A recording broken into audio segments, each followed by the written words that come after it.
Olá de novo, aqui estamos para discutir um caso clínico de câncer de mama, tentando abordar alguns dos aspectos que eventualmente são importantes na aplicação desses conceitos de medicina de precisão em câncer de mama e, do ponto de vista prático, tentar trazer para vocês algumas coisas que eventualmente podem acontecer no dia a dia, hoje em dia, no manejo de pacientes com câncer de mama metastático, fundamentalmente. Esses são meus conflitos de interesse, né? Vamos recordar um pouquinho, vamos lembrar um pouquinho a história dos biomarcadores em câncer de mama. O receptor de estrogênio foi o primeiro, lá na época de 70, né? Depois, eventualmente, na década de 90, né, HER2 foi identificado, e nós sabemos a revolução que esses dois achados eventualmente nos trouxeram, né? Já neste século, né, a identificação do BRCA1 e 2, né, e as consequências que isso tem tido do ponto de vista de perfil de predisposição e do ponto de vista terapêutico, mais recentemente no estudo EMBRACA e do estudo Olympiad, né, e mais recentemente as alterações relacionadas à imunoterapia, PDL1, com os resultados na doença triplo-negativa, particularmente metastática no estudo em PASSION 130, né? E com evidências também de benefício, além do atezolizumab, de pembrolizumab em pacientes com doença metastática. Além disto, para fechar o quadro, as alterações mais recentes de PI3 kinase e os marcadores agnósticos como o MSI e o NTRK também a gente tem que reconhecer. Este é mais ou menos o perfil do que acontece com biomarcadores em câncer de mama. Tem vários aspectos que poderiam ser, né, discutidos, mas eu selecionei um aspecto específico que é representado pelo caso desta paciente de 42 anos, pré-menopáusica, tinha 2 crianças, 2 filhos e uma história familiar com uma tia e uma avó com câncer de mama no passado. Ela se apresentou com um tumor de 2,5 centímetros na mama direita, o tumor era triplo negativo e, por causa da história familiar e da idade, ela foi testada e reconhecemos nela uma mutação de BRCA1, né, que a colocava em condições, obviamente, de que esta informação, de alguma forma, condicionasse o tratamento dela em algum momento. Ela foi tratada para o tratamento para o câncer de mama inicial com ACT neoadjuvância. Ela teve uma boa resposta, mas não uma resposta completa, com um tumor residual de 1 centímetro e sem gânglios comprometidos, né? Recebeu, de acordo com um estudo CRIATEX, capecitabina adjuvante por 6 meses, além da radioterapia convencional. Uma paciente que todos vocês, né, certamente têm no consultório. A única coisa que talvez não seja muito comum nessa situação, e levanto essa questão de discussão muito importante, é o fato de que no Brasil, assim como em muitos lugares do mundo, né, essa pesquisa de BRCA não é tão frequente como a gente gostaria que ela fosse. Então, esta informação, na maior parte das pacientes no Brasil, ela não é conseguida neste momento da evolução.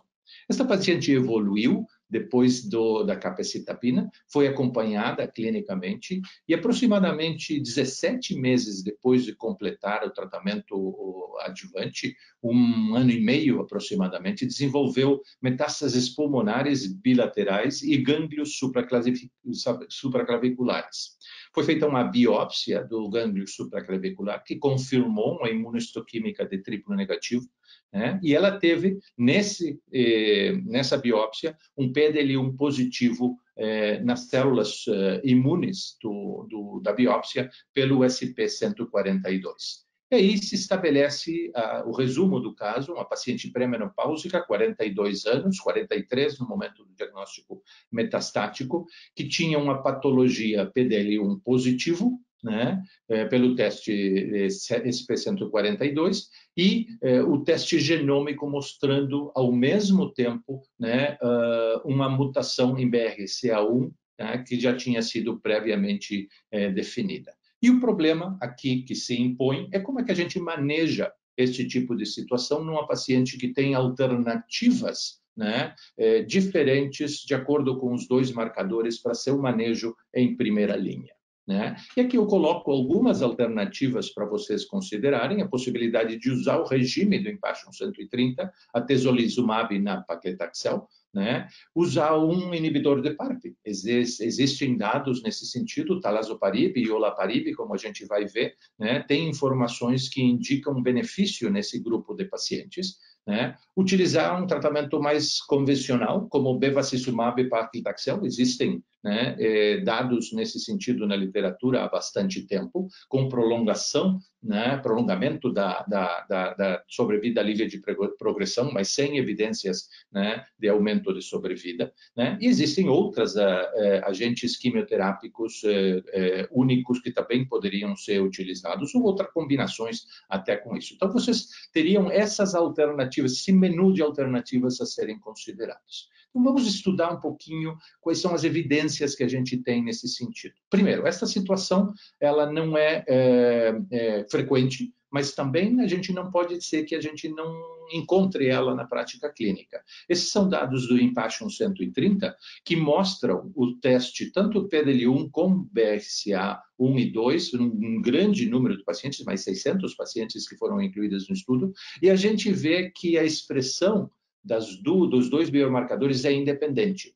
Tanto em vermelho, os PDL1 positivos, né, do lado esquerdo, né, tem 7% de pacientes que são mutados para BRCA, quanto os PDL1 negativos também tem 7% de mutações de BRCA. Então, são duas expressões absolutamente diferentes, em que aproximadamente em 7% das situações, né, aparecem com esta duplicidade, né, de biomarcadores que a gente tem que reconhecer. Então, lembrem desse número. Né? Esta situação vai se apresentar como um problema terapêutico, né, em doença metastática, numa paciente triplo negativa, em aproximadamente 7% da situação. Não é completamente, né, não é comum, mas também não é completamente raro de encontrar.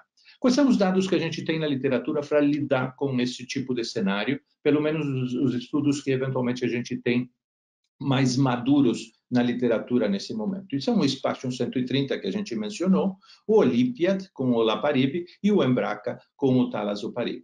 Se a gente vai ver as características desses três estudos, né, o Impassion tem aproximadamente não, são todos pacientes triplo negativos, enquanto que o Olympiad e o Embraca têm aproximadamente a metade dos pacientes com doença triplo negativa.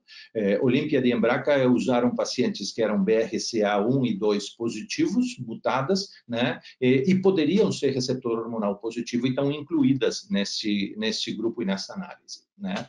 O Impassion eventualmente utilizou pacientes exclusivamente em primeira linha, pacientes que não tinham sido tratadas para a situação de primeira linha com quimioterapia. Né? Tanto o Olympiad quanto o Embraca tinham aproximadamente 30% a 40% dos pacientes em primeira linha, os outros pacientes eram pacientes em segunda e terceira linha, que já tinham sido previamente tratados. Né? E isto que essencialmente está descrito no tratamento prévio, na tabela ali embaixo. O braço comparador era na paclitaxel versus, no caso do Olympiad e do Embraca, tratamentos que não incluíam taxano com as outras medicações, capecitabina, ribulina, vinorelbina, gemcitabina. E os pacientes com mutações, né, de BRCA, eventualmente 15%, como mostrei para vocês no Impassion, e aproximadamente 100%, aproximadamente não, 100% dos pacientes do Olympiad e do Embraca tinham mutações de BRCA. Esses são os resultados do Impassion 130 e que mostram claramente essa diferença de sobrevida, que não foi estatisticamente significativa pelo desenho do estudo, mas é clinicamente muito relevante, principalmente numa população como um paciente de doença triplo negativa metastática, 18 meses para o grupo controle é um resultado até além muito positivo para o que a gente normalmente tem na prática clínica, né? Normalmente os pacientes têm de 14 a 15 meses de sobrevida. Aqui neste grupo de pacientes foi 18 meses e mesmo assim o grupo da combinação levou a 25 meses um resultado consistente e certamente um resultado que levou à aprovação dessa combinação, né, na prática clínica pela maior parte das autoridades regulatórias do mundo.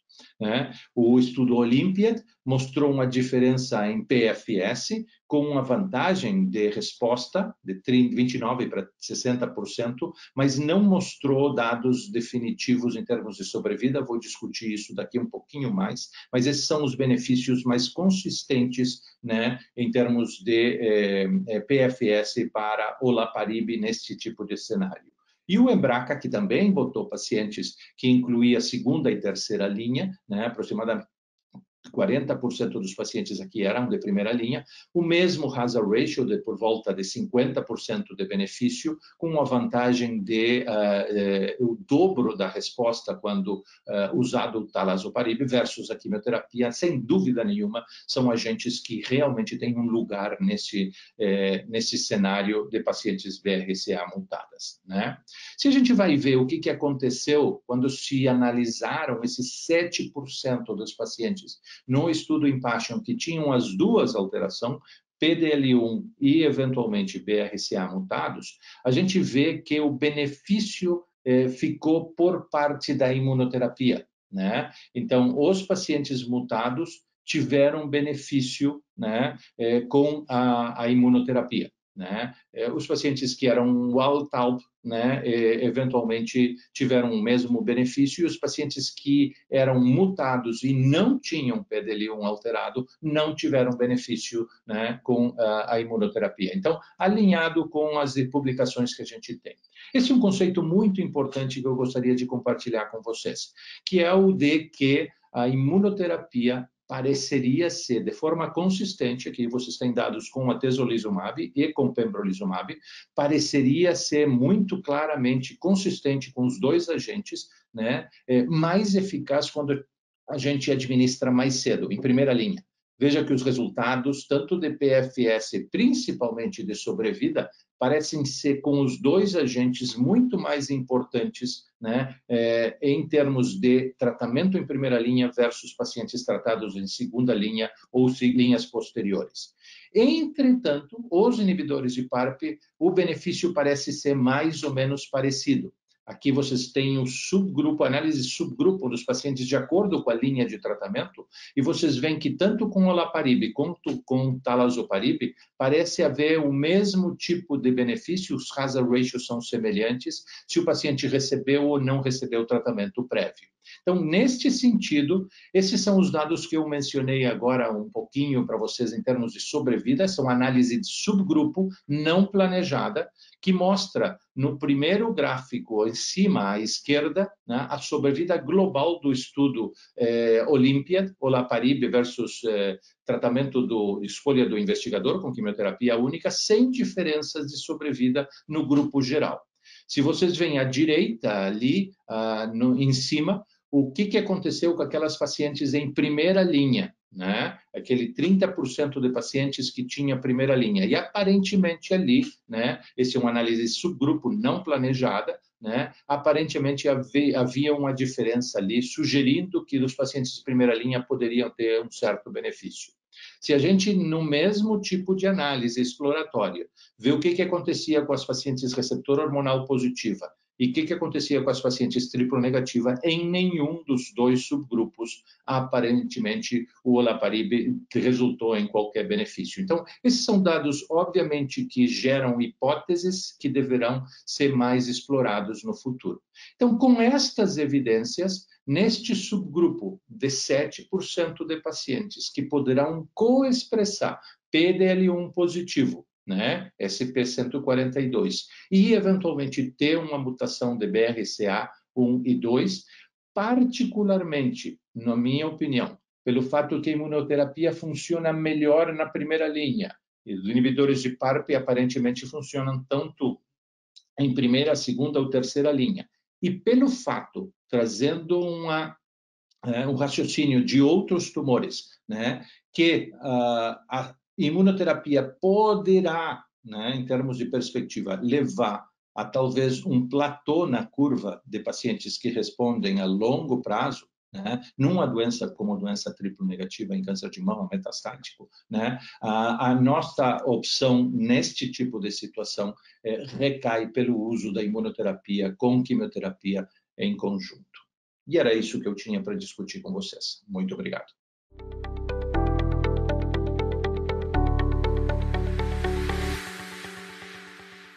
Olá, pessoal. Meu nome é Rodrigo Munhoz, oncologista clínico especialista em tumores cutâneos e sarcomas do Hospital Sírio-Libanês e Instituto do Câncer do Estado de São Paulo. E é um prazer estar aqui com vocês hoje no Precision Oncology Review, participando desse Molecular Tumor Board. Esses são meus potenciais conflitos de interesse, e eu vou apresentar o caso de um paciente com melanoma, um senhor do sexo masculino de 74 anos, administrador, casado, com 2 filhos, procedente de São Paulo. Como antecedentes, um histórico de dislipidemia e chikungunya ao longo de 2018. Histórico familiar nada significativo para uma potencial síndrome hereditária relacionada ao melanoma, um tio materno com câncer de cólon diagnosticado aos 50 anos. A partir de maio de 2018, esse paciente começou a cursar com uma nodulação palpável em região cervical à direita, com um crescimento progressivo até agosto de 2018, quando ele resolveu realizar uma investigação adicional e foi então submetido a um ultrassom de região cervical, que evidenciou um linfonodo cervical de aproximadamente 2,8 por 2,5 centímetros vascularizado ao Doppler. Subsequentemente, ele foi submetido a uma punção aspirativa por agulha fina, que veio consistente com melanoma e, nesse primeiro momento, um material ainda inadequado para a realização de NGS. Foi realizado um teste de RT-PCR, um teste COBAS, que veio negativo para mutações do BRAF V600E ou V600K, que são justamente as mutações mais prevalentes e relevantes no contexto de melanoma.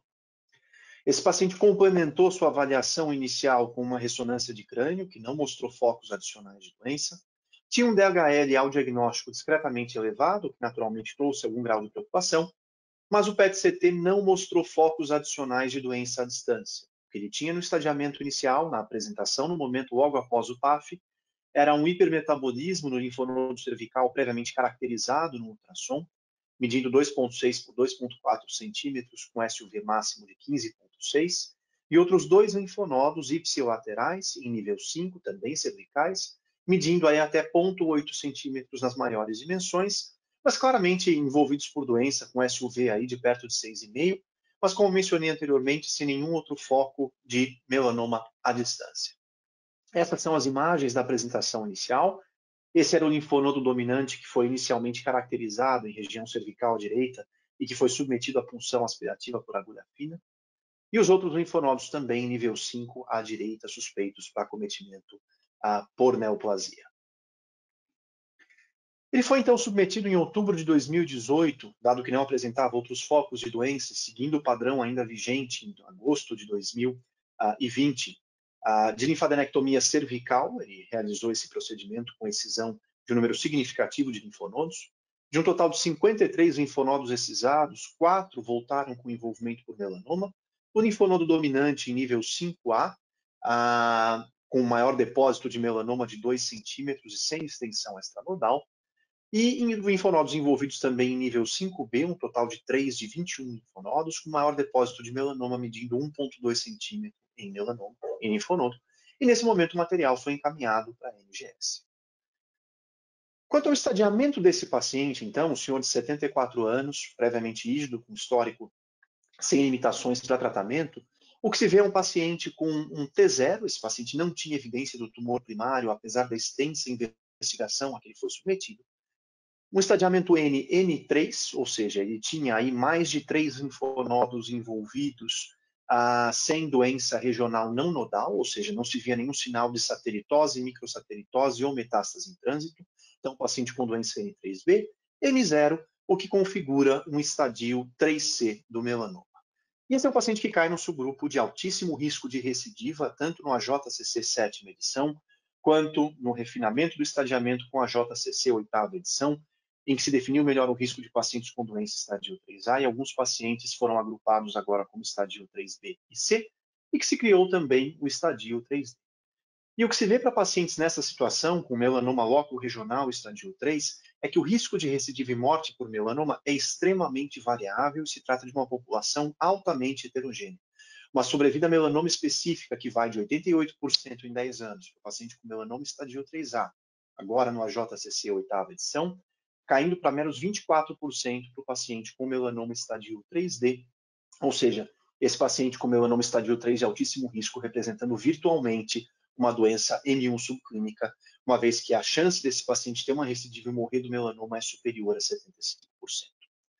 Está muito bem documentado o papel de mutações driver, de mutações potencialmente oncogênicas e actionable no melanoma. Essa já é uma série replicada e publicada inúmeras vezes, mas nesse paper da Cell de 2012, o que se vê são subgrupos molecularmente distintos no melanoma, com mutações hotspot usualmente excludentes.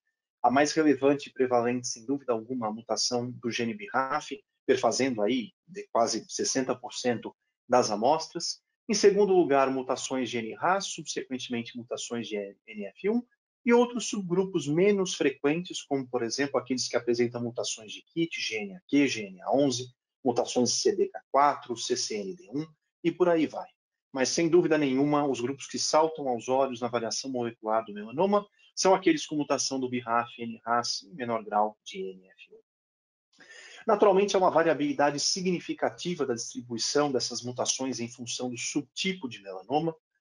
O paciente que tem uma maior chance de apresentar uma mutação do gene BRAF é aquele que apresenta o melanoma numa área não cronicamente danificada pelo sol, mas intermitentemente danificada pelo sol, sobretudo em idades mais precoces, em que a chance de se encontrar uma mutação do gene BRAF pode passar de 60%. Em contrapartida, em pacientes de mais idade que desenvolvem o melanoma numa área cronicamente danificada pelo sol, naturalmente a prevalência de mutações do BRAF é menor, não passando muito de 10% a 15%, mas começam a ganhar destaque as mutações de NRAS. E no melanoma de mucosa e acral, em que as mutações de BRAF são consideravelmente também menos frequentes do que no melanoma cutâneo em área danificada intermitentemente pelo sol, mas que ganham destaque também as mutações de NRAS e KIT. Então, em agregado, o que a gente vê é que quase 40% a 50% dos pacientes, em algumas situações até mais do que isso, apresentam mutações potencialmente alvo para a decisão terapêutica. É importante salientar também que um subgrupo muito pequeno de pacientes com melanoma apresenta fusões de TRK. E esse é um novo alvo que se introduz no dia a dia para manejo de pacientes com melanoma, documentado em menos de 1% dos casos, mas que pode ter um papel extremamente relevante na seleção do tratamento. E para algumas dessas alterações moleculares, nós temos aí terapias aprovadas e terapias avaliadas. O maior exemplo, sem dúvida alguma, são os inibidores de BRAF e MEK indicados para pacientes que têm a mutação do gene BRAF, inclusive com aprovação e registro para uso junto à Anvisa no Brasil. Mais recentemente, nós assistimos também à incorporação do larotrectinib para pacientes com fusões de TRK, e as fusões mais tipicamente documentadas no melanoma envolvem o NTRK1, também com aprovação e registro junto à Anvisa. E outras alternativas frente a outras alterações genômicas no melanoma, sobretudo frente a mutações de KIT e NRAS, só que agora já num contexto sem aprovação e registro formal junto à Anvisa, é o caso do imatinib, nos casos em que apresentam mutações do KIT, e eventualmente de inibidores do MEK, com ou sem associação à imunoterapia, para os pacientes que apresentam mutações do NRAS. E, naturalmente, outras estratégias a serem consideradas de forma individualizada, em função do tipo de mutação documentado, mas, mais uma vez, sem uma aprovação, sem uma indicação formal. Com base, então, nesse paciente com melanoma estadio 3, para o qual a necessidade de investigação molecular já está patente, eu vou tentar adaptá-lo aos algoritmos de tratamento vigentes no contexto adjuvante. Então, todo paciente com melanoma estadio 3, ou seja, doença nodal ou doença regional não nodal, vai ser naturalmente, após avaliação, estadiamento e confirmação de doença estadio 3, passar por uma investigação inicial que inclui a determinação do status do BRAF. A técnica mais frequentemente utilizada é o RT-PCR, que é sensível e específico, sobretudo para mutações V600Z, mas também V600K, mas que não pega outras mutações além dessas duas V600Z e V600K. Nesse momento, o paciente também vai passar por uma investigação detalhada de potenciais contraindicações e interações. Para aqueles pacientes que tenham mutação do gene BRAF V600Z ou V600K, nós temos 3 alternativas para o tratamento adjuvante com duração de 1 ano. Uma dessas alternativas é a combinação de dabrafenib e trametinib, um inibidor do BRAF associado ao inibidor do MEK, baseado no estudo COMBI-AD, que comparou a combinação de dabra e tram ao placebo, demonstrando um ganho estatisticamente significativo em sobrevida livre de recorrência. É importante salientar que foram incluídos nesse estudo pacientes com doença estadio 3A a C, conforme o estadiamento do AJCC 7ª edição, e que para aqueles pacientes com doença estadio 3A, uma menor dimensão de 1 milímetro de melanoma era necessária para inclusão no estudo do ponto de vista de volume de envolvimento nodal. As outras alternativas dizem respeito à possibilidade de imunoterapia, tanto pembrolizumab por 12 meses, e isso é embasado pelo estudo Keynote 054, que também incluiu pacientes com melanoma estadio 3A, A3C, e demonstrou versus placebo um ganho estatisticamente significativo em sobrevida livre de recorrência, ou então nivolumab por 12 meses, e aí o estudo é o Checkmate 238, que incluiu pacientes com doença estadio 3B a 4 ressecados, submetidos então a 1 ano de nivolumab, tendo por braço comparador o ipilimumab. É importante salientar que para esses pacientes com mutação do BRAF, não há nenhum estudo comparativo head-to-head do uso de terapia-alvo versus imunoterapia. E daí a importância da gente avaliar o perfil de tolerância, contraindicações, interações, questões de acesso, enfim, outras variáveis que para o paciente com mutação do BRAF podem definir a nossa opção pelo tratamento adjuvante. Para os pacientes que não têm mutação do BRAF, as opções de tratamento adjuvante basicamente se resumem ao mesmo pembrolizumab ou nivolumab, administrados por 12 meses de tratamento. Voltando ao nosso caso, então, uma vez estabelecido o estadiamento inicial e submetido à linfadenectomia, o material que originalmente era inadequado para o NGS foi então submetido a um sequenciamento, e o que nós vimos foi um painel bastante amplo de mutações, com frequência alérica de muitas dessas mutações bastante considerável. Uma mutação do BRAF, de RBD4, NF1, TET2, TP53 e TSC2. E a pergunta que se impõe nesse momento é, para esse paciente com doença estadio 3, com melanoma de alto risco de recidiva e candidato ao tratamento adjuvante, se existe algum papel para a seleção de tratamento no contexto adjuvante baseado nesse painel que se apresenta para a gente. Então, a dúvida é o que fazer com essa informação no dia a dia para o manejo do paciente com melanoma e daí a relevância de um Molecular Tumor Board. E a verdade é que o melanoma apresenta uma gama de vias de sinalização extremamente ampla. Atualmente, a principal é via MAP kinase, resultante da ativação fruto da mutação do gene BRAF, mas inúmeras outras vias estão ativadas em diferentes contextos, muitas com crosstalk, inclusive com a via da MAP kinase.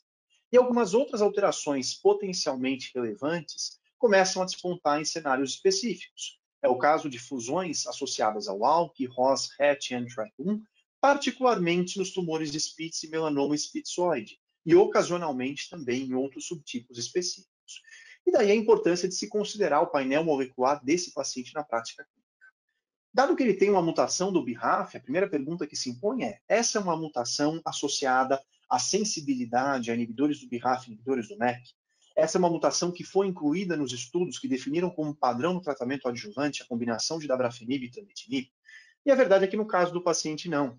Essa é uma mutação fora do códon 600 do gene. É uma mutação descrita no melanoma, câncer de pulmão não pequenas células e também no câncer de mama, potencialmente patogênica, com prejuízo à função quinase como resultado funcional. Apesar do prejuízo à função quinase resultante dessa mutação em particular do gene BRAF, existe o potencial de fosforilação de MERK-ERK através do CIRAF na presença dessa mutação com prejuízo à função quinase. Entretanto, apesar desse racional funcional, o papel preditivo de resposta a inibidores do BRAF e inibidores do MEK é desconhecido. A segunda mutação que se apresenta nesse paciente é uma mutação do ERB4, um receptor tirosinoquinase da família do EGFR, muito bem documentada em neoplasias cutâneas, particularmente uma mutação envolvendo a sub-região 3 do domínio extracelular do receptor tirosinoquinase, potencialmente patogênica e configurada por uma substituição missense. Entretanto, tanto o papel funcional quanto o preditivo de resposta são absolutamente incertos, ainda que exista um potencial para uso de agentes como, por exemplo, o apatinib, mas definitivamente não no contexto do tratamento adjuvante, uma vez que a gente não tem nenhuma documentação nesse contexto. A terceira mutação apresentada pelo paciente é a mutação de NF1, que é um evento bastante frequente no melanoma, sobretudo naqueles pacientes que apresentam alta carga mutacional e um dano solar crônico bastante bem documentado através da transição CT como fruto de dano induzido pela radiação ultravioleta. Também está associado a um receptor tirosinoquinase fator de crescimento, reportado em neoplasias cutâneas, mama, endométrio, gliomas e tumores hematológicos. Ela, do ponto de vista somático, é documentada em 17% dos casos de melanoma, então é uma mutação extremamente prevalente no melanoma avançado, que é oriunda, no caso em questão, de uma substituição nonsense. Entretanto, é fundamental lembrar que, se germinativa, existe a descrição de associação com tumores relacionados ao espectro da síndrome de neurofibromatose. Da mesma forma, uma mutação patogênica, mas igualmente a mutação de ARB4 de papel preditivo incerto. A mutação de TET2, que é um gene supressor tumoral envolvido no remodelamento de cromatina e metilação do DNA, e que está mutado em até 9% dos casos de melanoma, da mesma forma apresenta um papel preditivo incerto. E outra mutação que poderia saltar aos olhos, talvez pela extrapolação do que se tem em tumores que apresentam mutação de TSC1 e TSC2 e ativação de via AKT-mTOR, é justamente essa mutação de TSC2, um gene supressor tumoral envolvido em GTPase, que tem uma associação com a ativação da via PI3K, AKT-mTOR, e que está presente em 4% dos casos, quando somática, nos casos de melanoma. E que nesse caso em questão também era uma substituição nonsense, potencialmente patogênica, mas que do ponto de vista de predição de resposta a qualquer intervenção, absolutamente indefinida. Então, para concluir esse nosso caso, o nosso tumor board de melanoma, trata-se de um paciente de 74 anos, com melanoma estadio 3C após a linfadenectomia, que apresentava sim uma mutação do gene BRAF, porém não V600. Então, frente à ausência de dados que justificassem alterações no nosso plano terapêutico, como uma adaptação e um benefício incerto com as intervenções dirigidas às alterações desse paciente, foi recomendado o tratamento adjuvante com agente anti-PD1 imunoterapia, e esse paciente se mantém em segmento sem sinais de recidiva após exposição ao agente anti-PD1. Então, como vocês podem ver, cada vez mais no dia a dia, mesmo de tumores em que existem mutações muito bem definidas, driver, oncogênicas, e para as quais nós temos uma translação terapêutica imediata, a pluralidade das mutações da caracterização molecular traz uma complexidade maior ao manejo.